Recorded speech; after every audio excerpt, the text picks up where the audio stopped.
सबसे सुंदर नगरी बनाने की बात भी कही। लगभग 5 दशकों से राम मंदिर के निर्माण की बात हो रही है इसको लेकर, लेकिन अब जब राम मंदिर बनकर लगभग तैयार है तो ऐसे में 2024 के लोकसभा चुनाव में भाजपा की जीत में इसके क्या मायने होंगे वो बेहद महत्वपूर्ण है। साथ ही अयोध्या में किस तरह तेजी से हो रहा विकास बदलाव ला रहा है, आज चर्चा में इसी पर बात करेंगे। मेरे साथ 2 खास मेहमान होंगे, लेकिन सबसे पहले देखते हैं ये रिपोर्ट।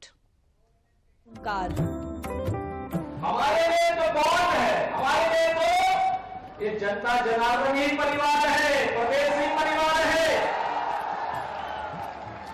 जो डकैती डालते थे उनकी डकैती को रोक करके उस पैसे को हम डाइवर्ट करते हैं विकास के लिए, और वही पैसा विकास में लग रहा है। उपचार में खर्च हो रहा है, गरीबों के लिए मकान में खर्च हो रहा है, गरीबों के शौचालय में खर्च हो रहा है, बिजली कार्य के सुदृढ़ीकरण के लिए खर्च हो रहा है, हर घर नल की योजना के रूप में पैसा लगाया जा रहा है, किसानों की आमदनी को बढ़ाने में लगाया जा रहा है, बेटियों की पढ़ाई में पैसा लगाया जा रहा है, नौजवानों के रोजगार में लगाया जा रहा है, अच्छे विश्वविद्यालय, अच्छे महाविद्यालय, अच्छे टेक्निकल इंस्टीट्यूट स्थापित करने में पैसा लगाया जा रहा है, और आज इसे विकास दिखता है। इसके बारे में कोई प्रश्न नहीं खड़ा कर सकता। राम भक्तों के लिए सीएम ने किया बड़ा ऐलान। ये नहीं अयोध्या है, दीपोत्सव का अलग आनंद। इस बार दीपोत्सव होगा तो भाइयों बहनों लक्ष्य रखिए, 21 लाख दीप प्रज्वलित होंगे अयोध्या के अंदर, 21 लाख दीप, और अयोध्या के हर घर में, जनपद के हर घर में दीप प्रज्वलन के कार्यक्रम होने चाहिए। जल्द पूरा होगा राम मंदिर का निर्माण। सूरज कुंड, भरत कुंड, जितने भी घाट हैं इन सब में दीप प्रज्वलन के साथ साथ अयोध्या के हर घर में भी दीपों से प्रज्वलित होती हुई अयोध्या जगमगाती हुई दीपोत्सव की दिन दिखाई देनी चाहिए। अभी से इसकी तैयारी, एक बड़ा इवेंट बनाओ, अभी से तैयारी प्रारंभ कर दो। अगले वर्ष हमारे राम आने वाले हैं, अपने घर में विराजमान होने वाले हैं, अपने महल में विराजमान होने वाले हैं, अपने स्वयं के मंदिर में विराजमान होने वाले हैं, और उसकी तैयारी दीपोत्सव के साथ हमारी प्रारंभ होनी चाहिए। विरोधियों पर योगी का चुभने वाला वार। विकास के लिए पैसे की कमी नहीं है,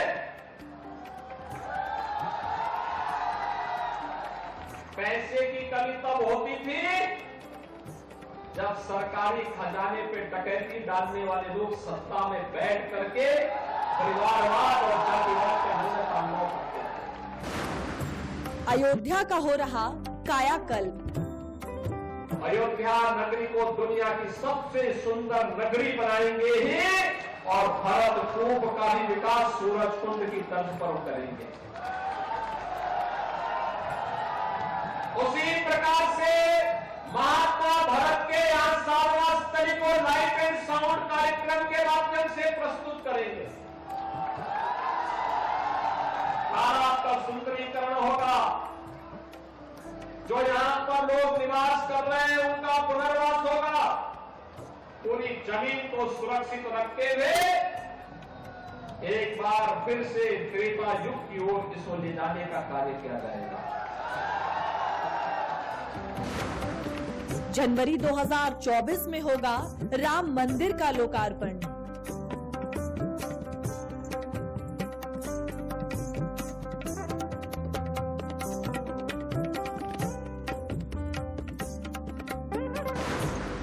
संस्कृति और अध्यात्म के साथ की विकास की भी बात। आप देखना अगले 4 महीने 6 महीने के अंदर अयोध्या की सड़कें ऐसे लगेंगी जैसे दिल्ली के राजपथ की सड़कें हैं, और उसका नाम हमने रामपथ ही रखा है, तो उसी नाम के नाम पर रामपथ। अयोध्या वासियों को मिली योजनाओं की सौगात।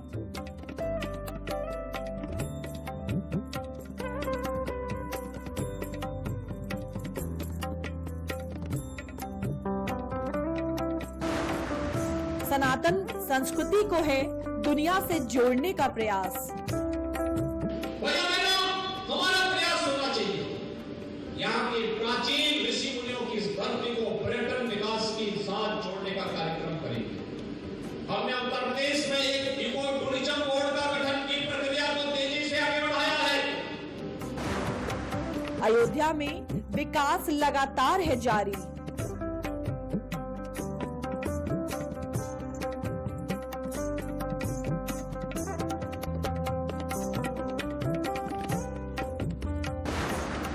क्या 2024 लोकसभा की चल रही तैयारी?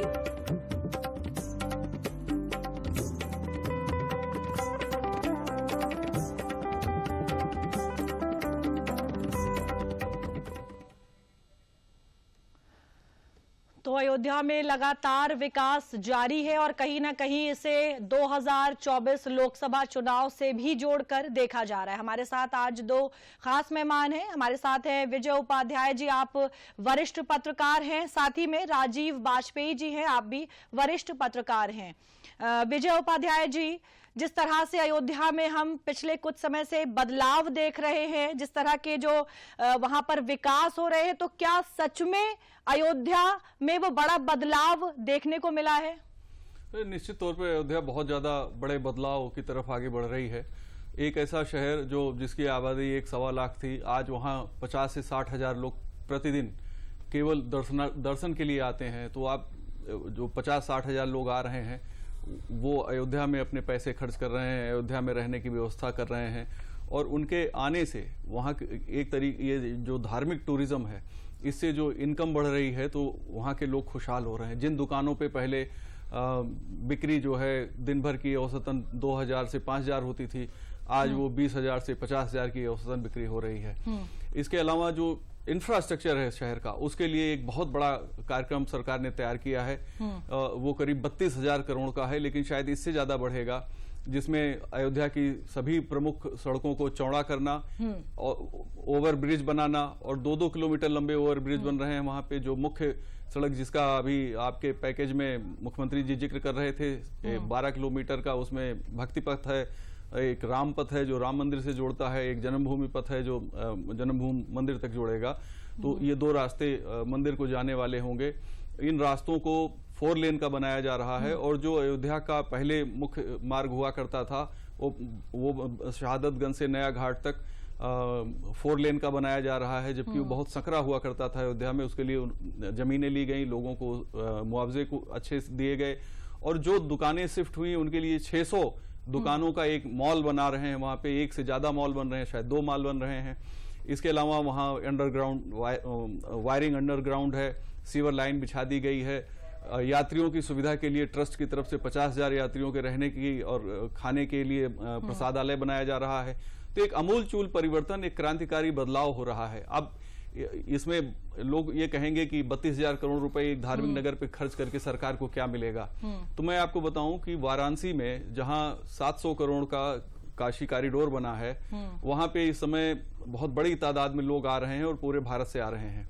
पिछले साल के जो आंकड़े कह रहे हैं, सिर्फ जीएसटी डिपार्टमेंट के 643 करोड़ रुपए की इनकम बढ़ गई है। यानी 700 करोड़ रुपए जो लागत थी, जिसमें सरकार का हिस्सा 2/3 था, बाकी ट्रस्ट का हिस्सा था जो काशी विश्वनाथ मंदिर का है। तो इस तरीके से तो उसकी लागत निकल आई। तो ये और रोजगार लोगों को कितना मिला है इसकी कल्पना की जा सकती है, क्योंकि जीएसटी अगर आया है तो सामान खरीदने पे जो लोगों को आय हुई है उस पे जो सरकार को टैक्स दिया गया है जीएसटी लगने पे वो आया है। और 643 तो सिर्फ स्टेट को आया है, इतना ही सेंटर को गया होगा क्योंकि आधा अमाउंट तो सेंटर को जाता है। तो करीब 1300 करोड़ रुपए अगर जीएसटी कलेक्ट हो रहा है स्टेट और सेंटर का, तो ये समझा जा सकता है कि कितना बड़ा विकास का कदम है और रोजगार का कदम है। जो लोग आरोप लगाते हैं कि मंदिरों से रोजगार नहीं मिलता, मैं कहता हूं सबसे ज्यादा रोजगार इस देश में अगर कोई देते हैं तो धर्मस्थल देते हैं, मंदिर देते हैं। और ये अयोध्या में भी यही होने जा रहा है। 1 लाख पर डे वहां आने की उम्मीद है। मुझे लगता है इससे भी ज्यादा श्रद्धालु। ठीक है विजय जी, हमारे साथ राजीव जी भी है, राजीव वाजपेयी जी। राजीव जी, अगर बात की जाए कि अयोध्या की, तो वहां पर जैसा कि विजय जी ने बताया, ना सिर्फ धार्मिक तौर पर एक विकास हो रहा है बल्कि अन्य क्षेत्रों में भी तेजी से विकास हो रहा है। लगभग 32,000 करोड़ की परियोजनाओं पर वहां काम चल रहा है। फिर चाहे हम वो एयरपोर्ट की बात करें, वो भी इस साल के अंत तक पूरा हो जाएगा। रेलवे स्टेशन की बात करें, सड़कों की बात करें, तो क्या अध्यात्म के साथ साथ विकास की भी जो बात है वो लगातार अयोध्या में हो रही है? देखिए, अयोध्या की गणना जो है पौराणिक रूप से सप्तपुरियों में आती है, मगर इसके पहले अयोध्या जैसे भगवान राम का वनवास था वैसे अयोध्या वनवास में थी। अब जब राम मंदिर का निर्माण शुरू हुआ सुप्रीम कोर्ट के निर्देशानुसार, तो सारी स्थितियां बदल गईं। अध्यात्म, विकास, संस्कृति और सांस्कृतिक एकता, ये सारी चीजें अयोध्या में दिख रही हैं। कहीं भी हो, आप अभी जैसे बात कर रहे थे कि जो उसका सांस्कृतिक विकास है वो इस पर निर्भर करता है कि उसका जो स्थानीय विकास जो है वो कितना अधिक हो रहा है। जैसे अभी विजय जी ने जिक्र किया 32,000 करोड़ योजनाओं का। 32,000 करोड़ की योजना है, ये सामान्य धनराशि नहीं है। इससे अयोध्या में जितना भी डेवलपमेंट होगा, उसके अलावा आप लेटेस्ट इंफॉर्मेशन ये है कि जितने भी हमारे मठ हैं, जितने भी धर्माचार्य हैं, उनके स्थान भी वहां बन रहे हैं। अब अयोध्या में आप समझिए जगह की कमी पड़ गई है। जहां अयोध्या में कोई आदमी जगह लेने के लिए तैयार नहीं होता था, अब लाइन लगी हुई है लोग, क्योंकि अध्यात्म और संस्कृति ये दोनों का जुड़ाव है। जो राम मंदिर बन रहा है उसका जो मतलब मूल मंत्र है वो यही है। इसीलिए जो है राम मंदिर की जो है वो इसलिए पहले से ही चीजें रही और अब भी उसके जो काफी हद तक राम मंदिर पूर्ण हो चुका है। और जैसा कि मुख्यमंत्री जी ने अभी कहा कि जनवरी 24 तक जो है इसका उद्घाटन होगा। मुझे लगता है प्रधानमंत्री जी के माध्यम से ही होगा, क्योंकि उन्होंने ही इसकी सारी भूमिका तय की थी। ठीक है, तो अपने अयोध्या दौरे के दौरान सीएम योगी ने क्या कुछ बड़ी बातें कही हैं, एक बार उस पर भी नजर डाल लेते हैं। क्या कुछ कहा उन्होंने अयोध्या को लेकर, अयोध्या के विकास को लेकर, राम मंदिर को लेकर, क्या बड़ी बातें कही, एक बार उसे भी जान लेते हैं। सीएम योगी की बड़ी बातें क्या है देश में? अगर बात की जाए अयोध्या की, तो देश में अयोध्या को छोड़ कोई ऐसा शहर नहीं जहां एक साथ 32,000 करोड़ की परियोजनाएं चल रही हैं। सीएम योगी की बड़ी बातें आपको बता रहे हैं। दीपोत्सव में इस बार 21 लाख दीप प्रज्वलन का लक्ष्य रखें, यानी इस बार सबसे ज्यादा दीप प्रज्वलित किए जाने का लक्ष्य रखा जा रहा है। अगले 4-6 महीने में अयोध्या की सड़कें दिल्ली की राजपथ सी लगेंगी।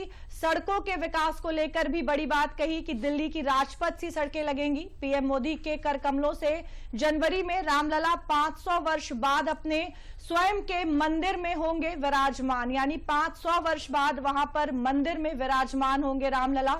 डकैती डालने वालों की डकैती रोककर हम उस पैसे को विकास में लगा रहे। विरोधियों पर भी प्रहार किया सीएम योगी ने अयोध्या से। अयोध्या दुनिया की सुंदरतम नगरी के रूप में रहेगी। अयोध्या को दुनिया की सबसे सुंदर नगरी बनाने का प्रयास किया जा रहा है। इंटरनेशनल एयरपोर्ट भी इसी वर्ष बनकर तैयार हो जाएगा। वहां पर पहला एयरपोर्ट भी बनकर तैयार हो जाएगा इस साल के अंत में। विजय जी, अगर बात की जाए अयोध्या की, उसके विकास की और राम मंदिर की, तो राम मंदिर को लेकर लगभग 5 दशकों से उसके निर्माण को लेकर बात होती रही है, लेकिन अब जब राम मंदिर लगभग बनकर तैयार होने वाला है, तो क्या 2024 में इसका असर, जो लोकसभा चुनाव होने वाले हैं, उसका असर दिखाई पड़ेगा? निश्चित तौर पे दिखाई पड़ेगा। देखिए, राम लोगों के दिल में है और राम के कई रूप हैं। निराकार रूप है, साकार रूप है। कबीर के राम है, निर्गुण है वो, और एक तुलसीदास के राम है जो सगुण है। तो पूरे देश में है, चाहे उत्तर भारत हो, दक्षिण भारत हो, पूर्वोत्तर भारत हो, पश्चिमी भारत हो, हर जगह, सिर्फ भारत में नहीं बल्कि दुनिया के 14-15 ऐसे देश हैं जहां राम की उपासना होती है किसी न किसी रूप में। तो राम हर व्यक्ति के दिल में है। और चूंकि राम एक ऐसे भगवान हैं जो सभी वर्ग के लिए समान रूप से जुड़े हुए हैं, चाहे वो कोई बहुत ऊंचे ओहदे पे हो या बहुत ही आर्थिक रूप से कमजोर व्यक्ति है, सबकी मर्यादाओं के पुरुषोत्तम हैं। यानी कि जो हमारे घर के संस्कार टूट रहे हैं, अगर कोई अपने बच्चों के साथ राम मंदिर दर्शन करने जाएगा तो वहां उन्हें ये भी पता लगेगा कि राम ने कैसे पिता के निर्देशों का पालन किया, गद्दी को ठुकराया, वन में गए और उन्हें तमाम तरीके के कष्ट झेलने पड़े, लेकिन वहां सत्य राम के सत्य ने असत्य पे विजय पाई और एक बहुत बड़ा जो समाज को नुकसान पहुंचाने वाला व्यक्ति था रावण, फिर उसको भी उन्होंने पार उतारा, रावण को भी मोक्ष दिया उन्होंने। और इसलिए राम जन जन में व्याप्त हैं, तो इसका असर निश्चित तौर पे लोकसभा चुनाव पे बीजेपी के पक्ष में पड़ेगा। इसमें लेकिन एक महत्वपूर्ण बात है कि जो गर्भगृह तैयार हो जाएगा जनवरी तक और उसमें रामलला विराजमान हो जाएंगे, तो ये राम मंदिर का जो प्रथम तल है वो तैयार हो जाएगा और गर्भगृह तैयार हो जाएगा, लेकिन जो उसका दूसरा और तीसरा तल है उस पे काम जारी रहेगा, यानी उसके लिए भी थोड़ा और समय लगेगा पूरे तरीके से पूर्ण होने में। और इस समय पूरी अयोध्या उत्सुक है रामलला के रूप को निखारने के लिए। वहां देश के बहुत ही चुनिंदा शिल्पी मौजूद हैं और रातों दिन काम कर रहे हैं राम के उस भव्य बाल स्वरूप का इस समय प्रतिमा तैयार करने में जुटे हुए हैं, तो निश्चित तौर पे इसका असर पड़ेगा। ठीक है राजीव जी, अभी हाल ही में आई एक रिपोर्ट के मुताबिक धार्मिक क्षेत्रों से लगभग 35 करोड़ लोगों को रोजगार मुहैया कराया जा रहा है, यानी लगभग 35 करोड़ लोगों को रोजगार मिल रहा है। तो क्या कहीं ना कहीं मंदिर जो है अब सिर्फ आस्था का केंद्र नहीं बल्कि अर्थव्यवस्था में भी अपना योगदान दे रहे हैं और इसका असर भी कहीं ना कहीं अयोध्या पर भी दिखाई देगा? देखिए, अपने यहाँ भारत में पर्यटन जो है सबसे अधिक धार्मिक क्षेत्र का पर्यटन है। धार्मिक पर्यटन ही सबसे ज्यादा मजबूत है। आप कहीं चाहे वैष्णो देवी ले लीजिए, चाहे मतलब कहीं भी ले लीजिए आप, तो चाहे वृंदावन ले लीजिए, चाहे द्वारिका ले लीजिए, चाहे जगन्नाथपुरी ले लीजिए, कहीं भी ले लीजिए, तो सबसे ज्यादा धार्मिक पर्यटन यहाँ का पर्यटन जो है मौज मस्ती वाला नहीं अंग्रेजों की तरह। यहाँ धार्मिक, अगर आप कहीं पता चला कि कोई बड़ा मंदिर है, वहाँ आपके दर्शन के लिए, वहाँ भगवान के दर्शन के लिए हजारों लोग लाइन लगा लेते हैं। ठीक है। तो धार्मिक स्तर पर जब भीड़ उमड़ेगी, अभी मैं वाराणसी गया था, जैसा कि अभी जिक्र किया हमारे सहयोगी ने, कि जब वाराणसी गया था तो आप सोचिए कि जहां 5 पैसे की भी बिक्री नहीं होती थी, जहां होटल बिल्कुल खाली रहते थे, वहां अब पूरे भरे हुए हैं, जगह नहीं, एडवांस बुकिंग चल रही है। यही चीज सामानों की सारी चीज, तो जो हमारा धार्मिक मंदिर है, जो हमारे धार्मिक स्थल हैं, वो सबसे बड़े जो है वो पूंजी के स्थल बन गए हैं। जैसा मैंने अभी कहा कि भाई तमाम कंपनियां हैं, तमाम धर्माचार्य हैं, तमाम मठ हैं, तमाम जो अपने जो भी मतलब धर्म के क्षेत्र में कार्य करने वाली शक्तियां हैं, वो सब लोग वहां अपना स्थान बना रहे हैं। तो ये सब धीरे धीरे जो है धर्म के माध्यम से ही ये पैसा जुटेगा और आर्थिक विकास होगा। यही पूरी परिकल्पना है। ठीक है, तो अयोध्या का डेवलपमेंट प्लान क्या है? रामनगरी को नव्य और भव्य अयोध्या बनाने की तैयारी चल रही है। इसके लिए तमाम प्रोजेक्ट्स पर काम भी चल रहा है। इनमें से कुछ पूरे हो चुके हैं, कुछ में कसर बाकी है। सबसे बड़ा काम यातायात की सुविधाओं को लेकर किया जा रहा है। रोड चौड़ी की जा रही है। अंतर्राष्ट्रीय रेलवे स्टेशन और एयरपोर्ट का भी निर्माण कार्य चल रहा है, जो लगभग अगले साल तक पूरा हो जाएगा। अयोध्या का डेवलपमेंट प्लान इस साल के अंत तक मर्यादा पुरुषोत्तम श्री राम अंतर्राष्ट्रीय एयरपोर्ट का कार्य होगा पूरा। अयोध्या में बन रहे हैं विश्व स्तरीय रेलवे स्टेशन। क्या है अयोध्या का विकास प्लान, वो आपको बता रहे हैं किस तरह वहां तेजी से विकास हो रहा है। एयरपोर्ट जैसी स्टेशन पर मिलेंगी सुविधाएं, यानी अब रेलवे स्टेशन पर भी एयरपोर्ट जैसी सुविधाएं मिलेंगी। अयोध्या का डेवलपमेंट प्लान, सड़कों का लगातार हो रहा है चौड़ीकरण, यानी यातायात को लेकर काफी तेजी से वहां पर काम हो रहा है। और काशी की तरह ही अयोध्या में भी क्रूज सेवा शुरू करने की चल रही है तैयारी। काशी की तरह ही अयोध्या में भी क्रूज सेवा शुरू की जाएगी जल्द ही। दीपोत्सव के भव्य आयोजन से पर्यटकों की संख्या बढ़ाने का प्रयास भी किया जा रहा है। धार्मिक पर्यटन को बढ़ावा देने का लगातार प्रयास किया जा रहा है। विजय जी, अगर बात की जाए इस साल के अंत तक मर्यादा पुरुषोत्तम श्री राम अंतर्राष्ट्रीय एयरपोर्ट का कार्य होगा पूरा। विजय जी, अगर बात की जाए सनातन संस्कृति की, तो इस तरह से जैसे अयोध्या में विकास हो रहा है, और अगर हम बात करें काशी की, प्रयागराज की, और भी अन्य ऐसी बहुत सी जगह हैं, तो क्या कहीं ना कहीं जो सनातन संस्कृति है उसको इसके माध्यम से दुनिया के साथ जोड़ने का, प्रचार प्रसार करने का भी प्रयास किया जा रहा है? ना, निश्चित तौर पे देखिए, सनातन संस्कृति सबका साथ सबका विकास है। और अगर हम किसी उपनिषद से कहें तो वसुधैव कुटुंबकम उसका मूल मंत्र है, यानी पूरी दुनिया एक परिवार है। और इस समय G20 चल रहा की मीटिंगें चल रही हैं भारत में, और उसका भी मंत्र यही है कि एक विश्व एक परिवार। और इसके साथ सनातन संस्कृति में सभी धर्मों का सम्मान होता है। इसमें किसी के प्रति कोई नफरत नहीं है, किसी को छोटा बताने की कोशिश नहीं है कि हमारे ही खुदा सबसे बड़ा है, ये वाली भावना भी सनातन संस्कृति में नहीं है जी। अब इसके अलावा चीजें क्या हैं? देखिए, सनातन संस्कृति को पिछले लंबे अरसे से, करीब 1000 साल से इसको दोयम दर्जे का बताया गया, या इसको दबाने की कोशिश की, पहले बाहर से आक्रमणकारियों ने, बाद में अंग्रेजों ने, और एक तरीके से गुलामी की मानसिकता हम लोगों के बीच में, एक नैरेटिव सेट कर दिया गया हम लोगों के दिमाग में कि आप तो सही है ही नहीं है, आपके यहाँ न विज्ञान था, आपके यहाँ न इंडस्ट्री थी, और आप आर्थिक रूप से कमजोर थे। लेकिन आज पूरी दुनिया उसी सनातन संस्कृति के उन मूल्यों को मान रही है कि प्रकृति से कम छेड़छाड़ होनी चाहिए, और प्रकृति से आप जितना लेते हैं उतना उसे वापस करिए। यानी आप वन का संरक्षण करिए, जल का संरक्षण करिए, वायु का संरक्षण करिए, और अपने जीवन का भी संरक्षण करिए। यही सनातन धर्म के मंत्र हैं। और इन्हीं मंत्रों को आज दुनिया में जब ग्लोबल वार्मिंग की बात होती है, जब बात होती है कि टेम्परेचर बढ़ रहा है, तो ये सारी चीजों पे ही लोगों का जोर होता है। अब इसको बीजेपी कैसे लोकसभा चुनाव से जोड़ेगी? देखिए, चूंकि राम मंदिर का जो आंदोलन है 1984 से शुरू हुआ, और 89 के बाद से ज्यादा तेज हुआ, जब यहाँ पे लोगों ने घेरना शुरू किया, कार सेवा शुरू करनी शुरू की। पूरे देश में उसको लेके तरह तरह की उस समय घटनाएं हुई, कई जगह हिंसा भी हुई। लेकिन जो राम मंदिर का आंदोलन था वो सतत चलता रहा। 9 जून 2019 को सुप्रीम कोर्ट के 5 जजेज की बेंच ने मंदिर के पक्ष में फैसला दिया और कहा यह स्थान भगवान राम का है, और उन्होंने श्री राम लला विराजमान को पूरी जमीन सौंप दी। मंदिर बन रहा है, तो उस आंदोलन से जुड़े हुए उसके जो समर्थक लोग थे, निश्चित तौर पे उनको राजनीतिक लाभ मिलेगा।